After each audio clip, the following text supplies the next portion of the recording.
ఒక అడవిలో చెట్టు మీద భార్యాభర్తలైన 2 తుని పిచ్చుకలు గూడు కట్టుకుని ఉంటుండేవి. వాటి పేర్లు రాము, జాను. కొన్ని రోజులకు జాను పిచ్చుక 3 గుడ్లు పెడుతుంది. ఒకరోజు రాము పిచ్చుక జానుతో, జాను, వేసవి కాలం కావడంతో అడవిలో ఆహారం దొరకడం కష్టమవుతుంది. మరి కొద్ది రోజులైతే మనకు పిల్లలు పుడతారు.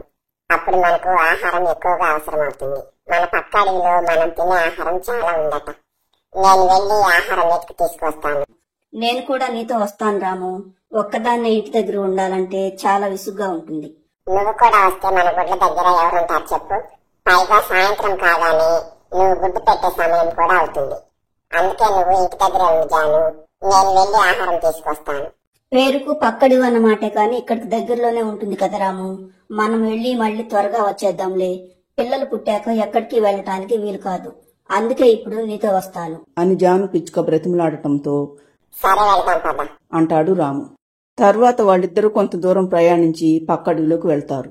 అక్కడ ప్రదేశాలు చూడటానికి చాలా బాగుండటంతో కొంతసేపు స్వేచ్ఛగా ఎగురుతూ ఎంజాయ్ చేస్తారు. కాని కాసేపటికి వాటిని ఒక గ్రద్ద చూస్తుంది.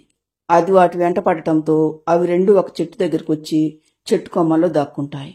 కాని గద్ద వాటి కోసం అక్కడే కాపలా కాస్తూ చాలాసేపు ఉంటుంది. తరువాత ఎంతసేపటికి పిచ్చుకలు 2 కనిపించకపోవటంతో గ్రద్ద అక్కడి నుండి వెళ్ళిపోతుంది. కాని అప్పటికే సాయంత్రం అవుతుండటంతో జాను పిచ్చుక గుడ్డు పెట్టే సమయం అవుతుంది. ఇప్పుడు ఎలా రాము? నేను గుడ్డు పెట్టే సమయం అయింది. ఆ గ్రద్ద వల్ల మనం ఇక్కడే ఉండవలసి వచ్చింది. ఇలాంటి సమస్యలేమీ రాకూడదని నేను ఇంటి దగ్గరే ఉండమన్నాను. నేను మాత్రం ఇప్పుడేం చేయగలను చెప్పు, అంటాడు రాము. ఇంతలో వాటికి అక్కడొక గూడు కనిపిస్తుంది. జాను పిచ్చుక ఆలస్యం చేయకుండా ఆ గూట్లోకొచ్చి గుడ్డు పెట్టేస్తుంది. తరువాత అవి 2 తమ గుడ్డుని ఇక్కడి నుండి ఎలా తీసుకువెళ్లాలా అని ఆలోచిస్తూ ఉండగా వాటికి గ్రద్ద మళ్లీ అక్కడికొస్తూ కనిపిస్తుంది. అవి గూట్లో ఉన్న గడ్డిని తమ గుడ్డు పైకి నెట్టి అక్కడి నుండి పారిపోతాయి. కొంత దూరం వచ్చిన తర్వాత జాను పిచ్చుక, రాము, కాసేపు ఇక్కడ అలసట తీర్చుకున్న తర్వాత మళ్లీ ఆ చెట్టు దగ్గరికి వెళ్లి మన గుడ్డును తీసుకుని ఇంటికి వెళ్లిపోదాం. ఇప్పటికే సాయంత్రం అయింది. మరి కాసేపు ఆగితే చీకటి పడుతుంది. అప్పుడు ఇక మనం ఇంటికి వెళ్ళటం చాలా కష్టమవుతుంది. మనం ఇప్పుడు ఇంటికి వెళ్లి మళ్ళీ రేపు వచ్చి గుడ్డును తీసుకువెళ్దాం. అమ్మో, నా గుడ్డును వదిలి నేను రాను. కావాలంటే నువ్వు వెళ్ళు.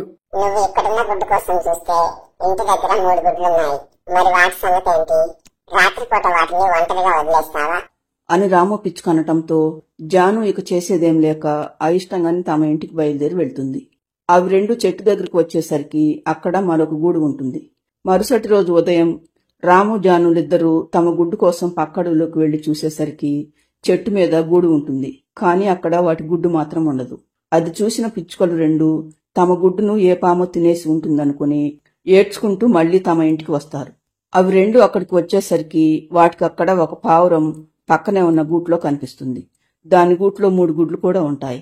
2-3 రోజులు అయ్యేసరికి జాను పిచ్చుకకు పావురానికి స్నేహం ఏర్పడుతుంది. ఒకరోజు పావురం దగ్గరకు ఒక గ్రద్ద వస్తుంది. నీకు భయపడి అక్కడి నుండి పారిపోయి వచ్చి ఇక్కడ తలదాచుకుంటున్నాను. నన్ను వెతుక్కుంటూ ఇక్కడికి కూడా వచ్చావా? నేను వెతుక్కుంటూ వచ్చింది నీకోసం కాదు, నీ గుడ్ల కోసం.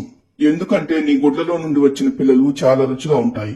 వాటిని నేను ఎలా వదిలిపెడతాను చెప్పు. ఇది వరకు 2 సార్లు నా పిల్లల్ని చంపుతున్నావు, సరిపోలేదా? అంటుంది పావురం. పావురం గ్రద్ద మాటలు విన్న జాను, రాము పిచ్చుకలకు పరిస్థితి కొంతవరకు అర్థమవుతుంది. ఆ రోజు పక్కడిలో తమను తరిమింది కూడా ఈ గ్రద్దే అని తెలుసుకున్న పిచ్చుకలు 2 గ్రద్దతో, ఇక్కడి నుండి మర్యాదగా వెళ్లిపో గ్రద్ద. ఇక్కడ చుట్టుపక్కలంతా 100 కొద్ది పక్షులున్నాయి. మేం గనుక అరవటం మొదలు పెట్టామంటే ఏం జరిగిందోనని అవన్నీ ఇక్కడికి వస్తాయి. అందరం కలిశామంటే నిన్ను చంపటం చిటికలో పని. అందుకే ఇక్కడి నుండి త్వరగా వెళ్లిపో. ఇంకెప్పుడు ఇటువైపుకు రాకు. వచ్చావంటే చచ్చావన్నమాటే. అమ్మో, ఈ పక్షులన్నీ కలిసాయంటే నన్ను పొడిచి పొడిచి చంపటం ఖాయం. ఎందుకు వచ్చిన తిప్పలు? ఇక్కడి నుండి వెళ్లిపోవటమే మంచిది అనుకున్న గ్రద్ద అక్కడి నుండి వెళ్లిపోతుంది. తరువాత పావురం జానుతో, ఆ గ్రద్ద బారి నుండి నా పిల్లల్ని కాపాడినందుకు చాలా కృతజ్ఞత జాను. ఇక నువ్వేమీ భయపడకు పావురం మిత్రమా.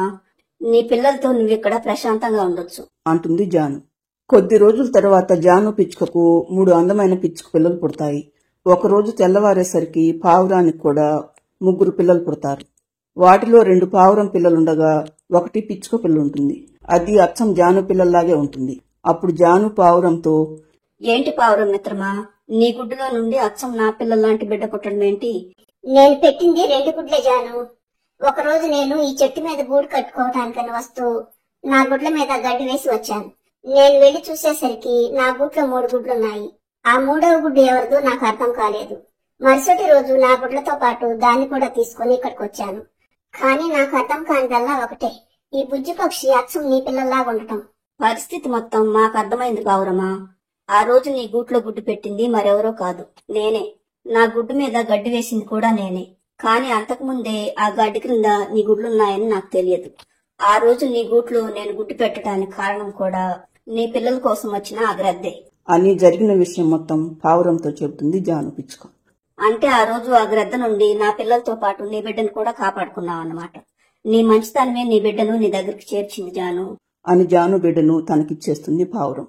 లేదనుకున్న తమ బిడ్డ తిరిగి తమ దగ్గరికి చేరటంతో రాము జాను పిచ్చుకల ఆనందానికి అవధులుండవు. కొద్ది రోజులకు వర్షాలు పడి అడవిలోని ఆహారం పుష్కలంగా దొరకటంతో పక్షులు 3 తమ పిల్లలతో సంతోషంగా ఉంటాయి.